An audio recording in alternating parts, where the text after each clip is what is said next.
I have found researching the subject of the Sana manuscripts extremely interesting, leading to very damaging proofs regarding the alleged immutability and inviolability of the Quran. Will you please enlighten us?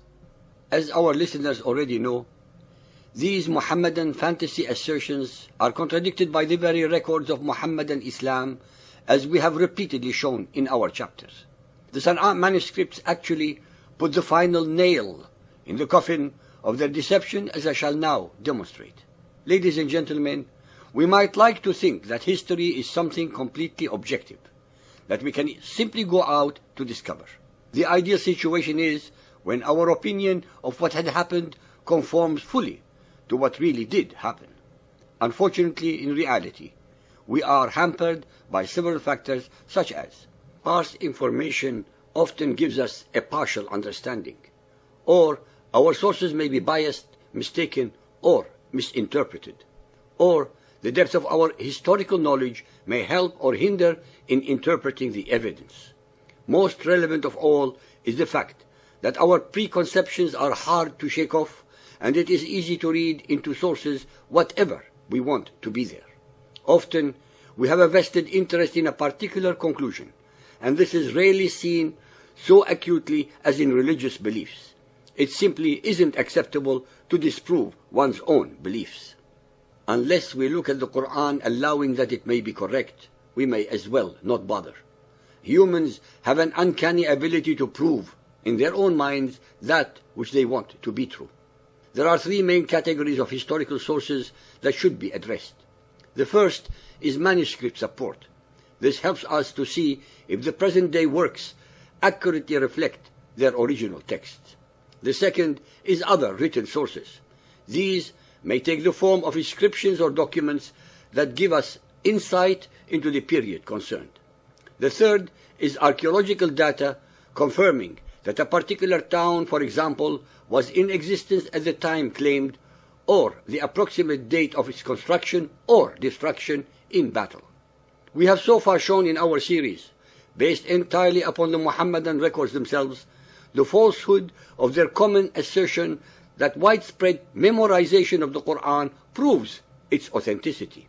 In reality, this proves very little, except that virtually all of today's Muhammadans read the same text.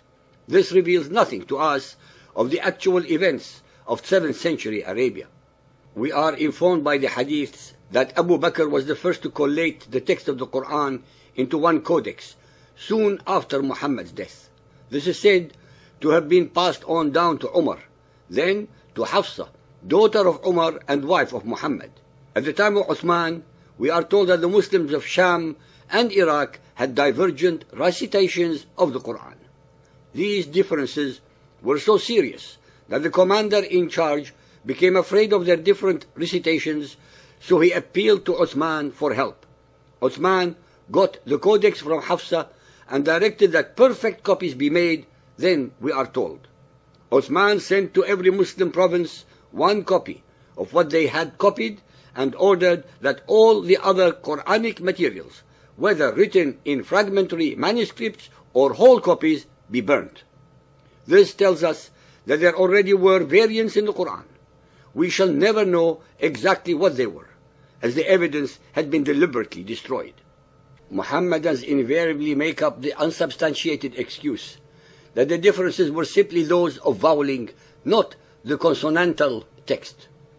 This is their uncorroborated conjecture to close the subject, especially since the earliest manuscripts make it clear that vowels were not included, and there was even a lack of the markings to distinguish between different consonants.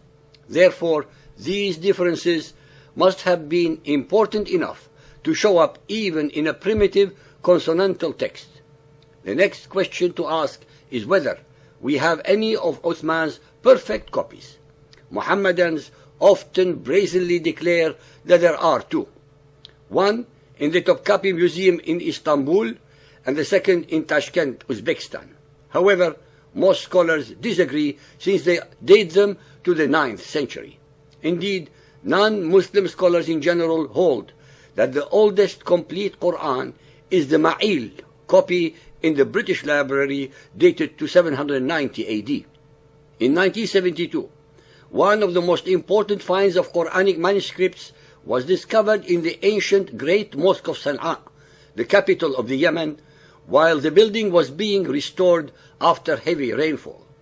They were hidden in the loft in a bundle of old parchment and paper documents. They were nearly thrown away by the builders, but were luckily spotted by Qadi Ismail al-Aqwa, then president of the Yemeni Antiquities Authority, who saw their importance and sought international assistance to preserve and examine them. Al-Aqwa managed to interest Dr. Gerd R. Puin, a renowned Islamist at Saarland University, Germany, who was visiting Yemen for research purposes in 1979. He is also a Semitic philologist who specializes in Arabic calligraphy and Quranic paleography. Puin, in turn, persuaded the German government to organize and fund a restoration project. The restoration revealed that some of the parchment pages dated from the 7th and 8th centuries, the crucial first 2 centuries of Islam, from which very few manuscripts have survived. Dr. Puin asserts that this is not one single work that has survived unchanged through 14 centuries. It includes stories that were written before Muhammad began his ministry and which have subsequently been rewritten. He says they shed new light on the early development of the Quran as a book with a textual history, which contradicts the fundamental Muhammadan belief that it is the unchanging word of Allah.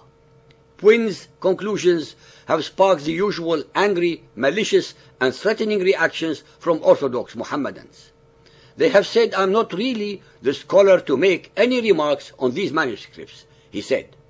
So controversial are his findings that the Yemeni authorities, typical of Muhammadan reaction in such matters, have denied him further access to the manuscripts.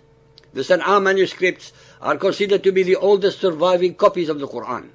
Moreover, the Sana'a manuscripts are written in a script that originated in the Hijaz, the region of Arabia where Muhammad lived, which makes them not only the oldest to have survived, but among the earliest copies of the Quran ever.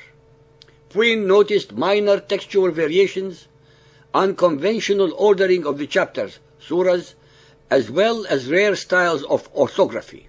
He also noticed that the sheets were reworked. That is, some of the manuscripts had versions written even earlier that had been washed off or erased and then re-scripted. This obviously indicates that there was still considerable textual modification since the time of Uthman. They also show significant variations from the text used today. Whole sections are missing and added to with a much later hand. Passages that today read, "Say, Qul," a divine command to Muhammad, are seen to have once been, he said, or they said, indicating a possible attributing of the words of humans to Allah. Over 1,000 variants have been found within the first 83 surahs alone. Findings led Dr. Puin to assert that the Quran had undergone a textual evolution. In other words, the copy of the Quran that we have today is most certainly not the same as the one believed to have been revealed to Muhammad. This is something that Muhammadans obviously find offensive, since they have evolved the idea that they turned into a dogma, which is crucial to their beliefs that the Quran is considered to be the literal word of Allah, unchanging and permanent. The traditional Muhammadan view holds that the Quran was revealed to Muhammad by Allah in segments between 610 and 632 AD. That the revealed verses were recorded on palm leaves and flat stones and in the hearts of men, meaning memorized, and remained in this state during Muhammad's lifetime.